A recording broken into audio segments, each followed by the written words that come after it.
You are now listening to the Lasting Legacy Podcast. Welcome back, everybody. Another episode of the Lasting Legacy Podcast. We started a Facebook page for the channel, so go ahead and follow the Facebook. I'll link it in here underneath, and you might be watching it on Facebook already. And if that's heart the react. case, don't just like heart yes, react. Heart it, That's double right. heart it up, Come or on. care. Let us Yeah. know that you care on Facebook. really You have your options there. So Just don't angry react. yeah. So anyway, today we have very special guest. We have Cooper Watts. He is the owner of What's up, y'all? Puffette. Puffette. Puffette Pass. See, Yeah. you're right. I was gonna fuck it You up. messed it all up. It's in my head. So anyway, I'm sure most of you have heard of his food truck and everything. So we're gonna kind of dive into that a little more. What's going on in the future with him and yeah, if you everything. haven't, we do Hong Kong style bubble waffles located in Pueblo, Colorado.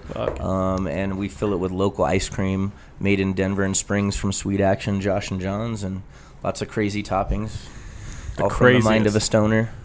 That's kind of But the safe for the whole family. that was kind of the concept behind it all, wasn't it? Stoner Yeah. food. Exactly, yeah. I just kind of wanted to make that like accessible to the general public, It's like typically only stoners eat stoner food, but why not share it with everybody? Because we make some creative, weird stuff. Why not accountants and stay-at-home mothers? Yeah, exactly. I'm David, owner of David Took It Photography, Videography. I usually ask the questions around here, so let's just get into it, man. Nice, How in the alright. hell did you come up with the idea? So actually, it was just kind of like by random. Like I had bought a food trailer, empty food service trailer, and I was kind of coming up with concepts. I was living in Denver at the time, and I'm thinking I'm going to do sloppers in Denver.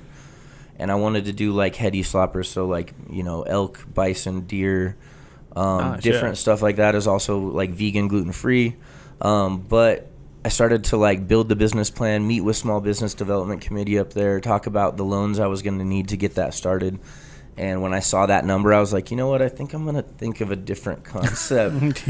And it just kind of so happened that I decided to buy a house in Pueblo. The market was right, and I was at an event, and my buddy showed me on Instagram. He's like, dude, you have a blank trailer? He's like, look at this. Like, you could do that with a waffle iron and some freezers. And he showed me a picture of one, and I was hooked after that. I started researching. I traveled to go try them in, like, Portland, L.A., and just kind of came up with my own recipe and my own concept on it and launched it. And everyone was like, what are you going to – my family, everyone I knew was like, that doesn't make any sense. No one's going to buy that. No one's ever heard of that. I'm like, exactly why they're going to want it. Like, when they see it, they're going to want it. We have so much of the same cuisine in Pueblo, which it's all bomb. I love it. I grew up eating it, but I wanted to bring something different to the table, I feel like different is huge, especially now that you came in. And I'm sure the housing market was a little crazy even then, I mean, I got in at a really good time, for sure. Yeah, but it right was. before the boom. Exactly, yeah. and So then it went nothing but up after I bought my house. So now you have a lot of people now I got to wait for that crash and right, hopefully double down again. and just either wait longer or sell before that. Don't hold your Right. breath. Yeah, exactly. Ask California how their crash is going. But So what kind of numbers were they throwing around with if you wanted to go the I original want to route? say I was around $250,000 to start for a starting loan, and I mean that's so that That's you a lot of had sloppers. operating expense for 6 months, and if the SBDC was going to back it, they wanted to just make sure my business plan was proper, which I got it right. They were ready to back it. I kind of got cold feet when I saw that number. I was like, hey, I know you guys are going to help with this, but I just don't want to get in over my head. how long was the term on that loan? We didn't go that far. Oh, I want yeah. to say it would probably be about like 10 years or something, Yeah. 5 years maybe. So pretty Brad's hefty commuting in there. payments Yeah. Sure. for to pay it off in 10 years, something like that. And so kind of what I ended up doing was going with a low startup cost concept, which, like I said, waffle irons and freezers, even though I do use really expensive waffle irons. But, I mean, one of those got me started, and I just kind of hustled up and bootstrapped my way Reinvested, up. yeah. Exactly. And I'm still in that phase 4 years later, but You almost, I never really thought of it. But yeah, putting in like the grills, and then you have to have the ventilation, the hood exhaust vent, system, the and fire all that. suppression, all that. You don't have any of that when you're doing ice cream and waffles. Right, exactly. That's pretty genius. Yeah. Damn. So, I don't have any like things off gassing from when I cook. They're just electrical appliances. Okay. So none of that really requires like a hood vent. That makes sense. That's- That's smart. That's yeah. the perfect workaround. Yeah, I've always my wife's cousins, they only do the Chili Fest every year, but they Right. just make homemade tortillas and wraps and stuff. Oh, heck And I yeah. was like, it's so smart because it's so Yeah, it's just like that. It's just very low. You can something I'm definitely learning in the food truck business is simple is better. Like if you have a really complex menu, you've got at least 50 to 80 upwards, in your truck. 50 grand to start out for like a full kitchen truck. So I mean, like where I started, I probably got in, I think I bought my trailer for $6 and then I built it piece by piece, That's even a good deal on the trailer. Exactly. Yeah, I bought it at auction, deal. Parco auction, shout out Pueblo. bam. Yeah. Heck yeah, no, that's awesome. So did you know you wanted to go into a food truck, or were you like, this is the path of least resistance, and then we'll see how this goes, and then is a brick and mortar in your scope here? That's really what I want to definitely work towards, especially with the ice cream. Like I'm realizing now, buying wholesale premium ice cream, paying labor and all that, it's a really high margin. And when you're in a restaurant business, like the margin is what kills you. You want it around 30%, and when you're at 50, it's a struggle, and that's kind of. It's hard to get out of that without raising your prices to where people don't want to buy your product anymore. And, for sure. And we're getting there with everything. I mean, every time I go to the store, eggs are higher. It's just like every single ingredient keeps going up. So I think I want to keep doing food trucks. I'm definitely into that. So like I worked in the food industry my whole life and then went to college here at CSUP, got an economics and finance degree, and worked for Fidelity Investments for a little bit. And I was like, okay, this is cool. I'm making good money. But the stress of that and just the rigmarole of being in an office and wearing a noose around your neck, hanging out in a coffin all day, I couldn't do it, man. That's how it felt, I would hate sitting in an office all day working with numbers. You're crazy. Hey, at least you get to dress how you want. At least your noose is a gold rope. I should have started my own business. I would have been happy, but working that corporate life wasn't for me, and that's kind of when I started just brainstorming and daydreaming, was sitting at that office and bought that thing at auction, just kind of on a whim, and then just started focusing on that wholly after that. And I think I want to keep going with it. I want to open some future trucks. Yeah. Definitely something that's going to be a more manageable margin and labor costs. So for sure. That's kind of where I'm at right now, is in the conceptual phases of drawing something up that's going to be fun, something we don't have here, and something that can be run with, minimal labor and I love food that. Costs. So. Yeah, absolutely. Mac and cheese. Right. I've always wanted to make a mac and cheese food truck. The logistics of that are kind of rough because depending on the sauce you're using, like if you want a really good mac and cheese sauce, you got to have some Velveeta. Yeah, for at least sure. A little bit. I mean, Oprah makes it with Velveeta. We're not making Oprah money here. If you make a roux, you can't really hold that. Like once it's hot, it's going to start essentially cooking into like a dumpling, you know what I mean? So if you do like a true mac and cheese, it's going to be really hard to keep that stable for you. That makes sense. So you got to do like a shelf stable sauce, which then I don't know. I'm just not into that. Clearly, one of us is a cook and one's an accountant in this conversation. For sure. So when you bought the trailer, you kind of sat on it, right? You didn't really know the direction of the trailer. Exactly. Yeah, it was a couple years. It just sat in my driveway. Oh wow. Okay. Yeah, every day you had to pull in and look at that thing. You're And like, what the hell am I going to do? I even had a sign on it at one point at one of my parents' garage sales for sale. Oh, you almost sold it. Nobody bought it. And so, I mean, Damn, imagine if somebody would have bought that. I don't know what. Dang. Yeah, be who in knows? a different path right now. You'd be operating my HSA accounts up there at Exactly, Fidelity. man. So when you hit the 401k ground life. running, right? When you hit the ground running, and you were like, all right, here's the idea. How did you come up with the menu? Like, how many items were on there? What kind of came to mind? I think I started with like maybe 10 or 12 items. That's still a lot. And yeah. I based it, like I kind of just looked at my availability for premium ice creams and what flavors were out at that point. And then just kind of thought, like, I also had a list of concepts like stoner stuff, like peanut butter and jelly sandwich, like, which was one I had. I had a PB&J ice cream. Unfortunately, I can't find a good one of those right now. But, stuff like that. Or like, I have the Sugar Magnolia. Like, I kind of wanted to tie things in, like the Grateful Dead is the Sugar Magnolia, so this is going to be my, like, colorful psychedelic one. Nice, yeah. So it's like strawberry ice cream, gummy bears, fruity pebbles, toasted marshmallow, these little, like, mushroom cookies. Like, I just wanted to, like, be creative and make it visually stunning as well as, like, delicious, you know? I know when I go to the food truck union, I know when they left your truck. You know, like for sure. It's crazy. They're massive. They're a million different colors. Totally. And it definitely stands out. So I mean, the product. My favorite part is like watching somebody get one for the first time, especially like a little kid. Like they're like, "Oh my god! Like I get to eat this! Like oh shit!" Yeah. No. Exactly. Yeah. They definitely stand out. It's Thanks, man. yeah. Appreciate No. that. It's super awesome. So. how many items are on the menu now? Oh gosh. So the problem I have there is like I'll introduce a special, like, hey, this one's a limited time special. And then I get so many fans of that. They're like, you can't take that away. So it just keeps friggin' growing. But you gotta do the Taco Bell. I gotta shave it down. Yeah, Like, hey, for this event, these are your 6 choices. You know, I think that sure. could help me with my kind of labor issues. I could see that. Yeah. And then things would just kind of go smoother. We don't have to worry about. I think there's around 20 to 22, something like that, with our specials. It'll lower your inventory cost too. Exactly. You don't have to carry as much stuff For if sure. you know what you have. No, And then just stores. kind of rotate those, you know, like the fans can still get them, but hey, you got to wait till springtime or something. Yeah, like that, exactly. you know?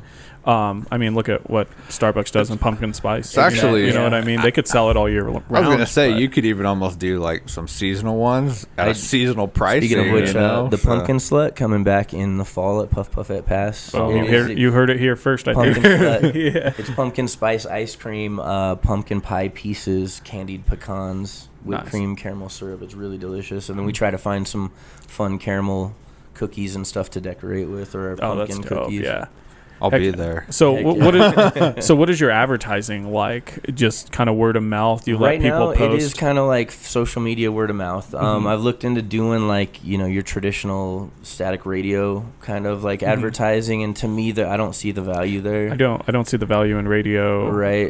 For what you do. For the most sure. colorful, crazy works of art Right. with an audio Something only visual. Oh, I experience. actually did just sure. get an email from Fox that they have like a little cooking section, and they emailed me, so I'm gonna follow up on that. Yeah, I think for that would be sure. really cool, I think just it to would be kind of dope, get yeah. the local people watching me in the morning. Yeah. And maybe if I can make something in studio, that would really be That would awesome. be cool. Yeah. You get some people from Dang, a Springs cooking coming show down like they or do on Good something. Morning sure. America. Yeah. You should start a YouTube cooking channel. I kind of tried, but my problem is like if I do it by myself, I'm pretty amateurish with the camera work and editing. Yeah, So it's right, like yeah. I need some help with that. But I And would then- love to do something like that. Yeah, you need to find an intern because if you pay someone There like you go. David, then it's Yeah. just Oh, too it's- damn expensive. it's like, Fuck, oh, you you're better in start school? YouTube series. You better sell only specialty items. Yeah, no, So that's go ahead. I was gonna say, what year did you open the food truck? Because I'm trying to remember. I think 2018 November. Was I it? believe. Okay. Yeah. It was. Yeah. So about 4 years now. Dang, yeah. And at that time, were you just like dedicated to certain parking lots? So I was at the time the manager of a dispensary out at STEM Beach, Doctor's Orders, STEM Beach, and Colorado Cannabis Exchange. And I was thinking, okay, well, this is like stoner food. I'm gonna park it at dispensaries, and I'll do it on my days off. And so I started doing it at on the weekends out at that dispensary. But we're kind of in a weird spot as far as local traffic goes. Yeah, I don't it's think more of a anybody- tourist yeah. traffic spot. So that wasn't doing so hot, you know. I mean, everyone that worked out there was supporting me and buying them, but that's only 12 people. So I was like, I need to do something different with this, Yeah. and it kind of just came at a point where I was like, you know what? I think I'm good with the cannabis industry for a minute. I want to just focus on like running my own business, and there's always issues working in cannabis. Like you can't get a home loan, you can't get this, you can't get that. So I figured, you know what? Like I'd rather do something with my time that I can actually build a future with potentially. For sure. And not be in like an only cash industry that the certain people don't want to give you loans or whatever because you work in that industry. And yeah, like I was like, okay, I can't just do this at dispensaries, and so I started opening like going. I went to the Chamber of Commerce, was I call my OG spot, like the first spot I went to that wasn't a dispensary, and tons of families came, and like that just kind of started building, and I realized like, oh, I'm There's a not whole just lane, a yeah. stoner food, like Yeah. this is for everybody. And of course, when I first started, tons of questions like, What's I in heard it? that there's CBD in your ice cream, and my kid just ate it. I'm like, I swear to God, I would never do that to anyone. Obviously, that's super illegal for Yeah. one. It doesn't follow the cannabis regulations, which I'm still a badged cannabis employee. I would never like jeopardize that opportunity to work still. As well as it's just unethical, man. I'm not going to give someone CBD without them knowing they're buying CBD. Exactly. You're like, it's just ice cream, bro. Yeah, it's just ice cream. Like, it goes better if you accentuate on your own and consume, but I'm not going to be responsible for that. I know a guy. No, I'm just Right, kidding. So now, how you are the originator of the food truck union? So yeah, Or I'm the founder, I would say. founder, Yeah, yeah. but I came up with the name, the concept. I had a buddy drop the logo for me. But yeah, like Genius idea. that kind of was spawned from being in this 3-4 years, and there's lots of events in town which I love going to and supporting, but as a vendor at one of those, I started to realize like the numbers don't work here for me. You know, it's too expensive to get into those major events, and then you're gonna work as hard as you've ever worked. You're gonna have to raise your prices super high to offset, and then hand over like a giant chunk of your profit to the event. So I was just thinking like, hey, we're all small, struggling entrepreneurs. Almost all of us in the food truck union bootstrapped our businesses. We don't have a lot. So it's like $50 to $100 is the most any of us can really afford on a weekly type event. So I figured like we need something in the city where we could go. It could be free, or we could pay a small amount, and we can have a large outdoor food court. It was kind of spawned during COVID too. I'm thinking like, yo, why is everything closed? Like, we're food trucks, we serve outside. Yeah. We can totally be compliant with COVID rules and have an outdoor marketplace where people can still see each other and socialize and feel normal again. Like, and it didn't kind of come to fruition with the city. I sent a letter to the mayor, and that kind of got the ball rolling. And met with the city there later in 2022. So after kind of the whole lockdown was over. But hey, it's a start's a start, and we got it going. So now, like, the future of that, I hope to turn it into a nonprofit where all of us as food truck owners are kind of like have some onus on it. Like, I like that I started it, but I don't want to be the face and the voice of it. It belongs to all of us. You know what I mean? And also that's a lot of responsibility, liability, all that sort of stuff. And so I feel like the name of it kind of shows that it's a union. Yeah, we want to make it that for sure. It's not a union of one. To get the ball rolling, we just had to start it up, get an LLC, get a bank account, just so that we can pay for our dumpsters, our porta potties. Yeah. Okay, so I wasn't sure, like, because for those who don't know, they are at both parks now, right? Yeah. Friday at Mineral Palace, Sunday at City Park. Totally. Which is, they just added the Sunday one, which is pretty dope. Friday we're doing 12 to 7 at Mineral Palace Park, and then City Park 3 to 8. We've had to kind of adjust that because it's getting dark earlier now. Yeah. Okay. And we'll probably get shorter and maybe start earlier. For sure. Because we're going to go through the end of October with that. Oh, that's exciting. Yeah, I was gonna say for the Mineral Palace one, are you guys gonna do it like through the winter seasons and stuff? So I mean, I know a lot of the food truck owners want to keep it going, and I get that because we don't have anything like this. But I think we're gonna do a proposal to City Council in November, and just to try to ask the city to, hey, let's kind of do this together, rather than this just be on the private citizens and food truck owners. Like, yeah, I thought they did have a big hand in it. They do help a lot, obviously the location. For sure, yeah. They're giving us a location. They've granted us permits, City Council, Public Works, the police, Parks Department. Everyone's been super great with, welcoming us. Deal, and it's great for the city. But my kind of point is, like, hey, this brings a lot of revenue. And I noted at the last City Council meeting, there was a 4 to 6% increase in city sales tax revenue collection. So, I mean, not all that's directly related to the food truck union, but I'm sure some of it. For sure. We've got 43 trucks that got licensed in Pueblo to participate in this, if they weren't already. And so I was going to say that it kind of entices people as well to go. It would be great. Yeah, exactly. If our city wanted to take it over, I would totally be down with that, and we could participate as the nonprofit kind of collective to help it. For sure. Because when you organize an event, you run into a lot of things, and usually the answer is, well, if this was a city event, we could do this, we could do that, we could. So I figure, like, hey, let's make this like an official city event. I'm gonna draw up a proposal, and hopefully that's the direction we start heading in. If not, there's pros and cons. If not, to we'll keep going. Yeah, exactly. No matter what, and we want to keep working with the city regardless of what their decision is on our proposal. Yeah, I do want to say, like, that's probably been one of the most positive things I've seen. Like, collectively, a lot of people in the city come together for. Yeah, it's awesome, food man. unites, obviously. Sure. So, I mean, especially on Sunday, on Fridays, because they have the farmers market in the other parking lot and stuff. It's been great to just see our parks full of people again. Yeah, instead of just, a few people sitting around drinking in it. Exactly. Now it's like the whole city's out enjoying our beautiful parks. I mean, we'll work on getting more tables and chairs and all that good stuff. For sure. And I think what we're going to do with that is just to have each food truck start bringing tables and chairs once they can afford to buy them. Yeah. And then there should be plenty if we all bring a couple tables and chairs. For sure. I've noticed a couple, do already do that and stuff. And it helps. Absolutely. And everyone's been really cool. Like, even if I didn't buy from them, you know, and I was like, oh, I want to sit here or whatever, they were like, yeah, move it into the shade, whatever you want. You know, everybody's been super, super cool with that. Absolutely. And that's kind of how I feel. It's like, hey, if they ain't my customers today, they might be tomorrow. So absolutely. I'm going to be as welcome. You're only going to eat one as thing, I can you know, one or two things. I know there's some people that are like, I got to hit this, and then I get it, you know. For sure. But eventually you're going to end up trying everything, you know. Right. Absolutely. It kind of shows the power in numbers over competition.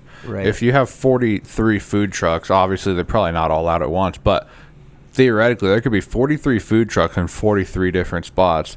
The impact of those trucks, you know, are all going to suffer. Whereas if you come together, it's just a collective, even though in a sense you're all in the same industry, possible competition, but there's some food trucks that sell the same type of food, but you're sitting still right next to each other. Yeah, it's perfect. You know? I mean, actually, yesterday I was right next to the shake truck. She does over the top shakes. Yeah, like we're kind of a similar category, you know, but we both crushed it, and then nobody had to wait because if there was a line at one, you went to the other. You know, it's like it really is kind of like the free market in action. It's kind of cool to watch, and like every truck's got something similar. We all have like in Pueblo, typically there's a lot of burgers, there's a lot of burritos, we got tacos, there's chili.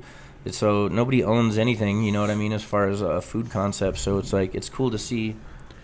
Like, and even if you do have you know something, I mean? You know, like they might have like a drink that nobody else has. Exactly. You know what I mean? Right, yeah. Like from a psychological standpoint too, for customers, like when things look busy, people are more likely to go. Right. You know what I mean? So like, I want to be a part of it.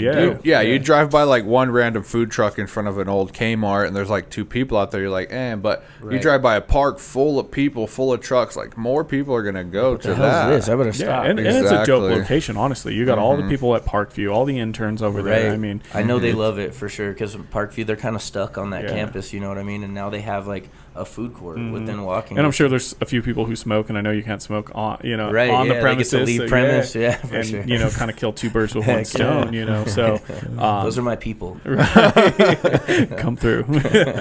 But I just think in general that's probably one of the most positive things I've seen in the city. So that's super awesome that you know, dealt with whatever road bumps were ahead. Absolutely. I mean, like that was one thing I've noticed about Pueblo when I grew up here, right? And then I moved away at 18, came back at 30 for college. And by the time I was 30, all my friends I grew up with were like, you know, fuck Pueblo, man. I don't want to go back there. Like, there's so much crime, and my friends got murdered, which is all true. But, like, there's that everywhere. You know what I mean? And that's what I realized living in different places. It's not just here. And then, like, a lot of the people who go to good schools become lawyers, doctors, politicians. They don't want to stay here for the most part, and we kind of lose that opportunity for the people that grew up here to impact this community positively. Absolutely. And I feel like that's something we got to all work on, and like I just wanted to make Pueblo a little bit better, you know, if I could. And like it's dope that that's happening, you know. Yeah, absolutely. Every week. Yeah, every week it's happening. Yeah. They literally have like a committee at CSUP when I was going there to try to retain professional people That's in smart. the city. We need that, because we have a brain drain here. We do, absolutely. You come here, you get your college cheaper, and then you leave. Yeah, exactly. Yeah. So, how have your sales numbers changed since the food truck union? Like, obviously, have they went up? Those are definitely my best days that I'm out, and also it's become kind of hard to like to do both and like have the food truck open 5 days a week. So I just mostly focus on the weekend right now. Just Friday, Saturday, Sunday. Yeah, exactly. Nice. Yeah, and I was doing like Wednesday through Sunday in like 2020, 2021, but those days are typically pretty slow, and to avoid burnout, I have to hire labor. Yeah. So it's like a slow day paired with a high labor cost is not a good makes no sense. Combination. Yeah. So. Plus, you have a lot of stuff to do outside of the food truck. Exactly. That's what's crazy. Like, everyone's like, what? You just scoop ice cream. Just pull up and scoop ice cream. I'm like, no. Like, I got to make waffle batter from scratch. All the ingredients that we do from scratch at our commissary kitchen. All the shopping, all the ice cream deliveries and pickups. And I was going to say, even storing the ice cream itself sounds like a pain in the ass. I don't know how you do since we're a food truck and I don't have a brick and mortar with a giant freezer, I have to, it's truck to truck, you know what I mean? I order enough to fill the truck for the week, and then when we sell out, we get a new shipment the next week. Oh, wow. Okay, so you don't store it for the week usually. That's no good. Space for that, really. Right, you know, so I'm lucky to have vendors in Colorado that are willing to deliver, like Josh and John's. Obviously, Sweet Action up in Denver, that's a bit of a haul for such a small client like me. But you know, if Pueblo started buying more wholesale ice cream, then they would probably dedicate a driver down here. And you've mentioned premium ice cream before, so can you explain what premium ice cream is? Totally. So yeah, I love that question. So ice cream, like there's literally like legal definitions of what you can call your ice cream. So to call it premium, it has to be, I believe, above 13% milk fat. Oh, okay. Meaning cream. So companies using milk, or there's a technique called overrun. Essentially what that is, when you have a large ice cream machine churning your ice cream, there's a point where it's perfectly frozen and creamy and delicious and like has the highest milk fat content per volume. If you keep whipping it and churning it, air gets folded into that, essentially. So let's say by volume you have that much creamy ice cream. You keep whipping it, you can turn it into that much air-filled ice cream. And then you could fill 6 times as many gallons or more. So like say you buy a gallon of ice cream at King Soopers and it's their store brand. It usually doesn't even say ice cream. It says frozen dessert. Interesting. So that means it doesn't even have enough milk to be called ice cream. So wow. If you call something ice cream, it has to have a certain amount of milk fat. So at least some milk in it, like a 2% milk fat, or maybe even 1. If there's no milk fat in it and you're using some sort of like skim or substitute dairy type thing, then you have to call it frozen dessert. Holy shit. So damn. I mean, that's something to look at the labels. If you call it premium or ultra premium, I think some people even call it that. There's like a level above that's even higher, but there's no legal requirements on that.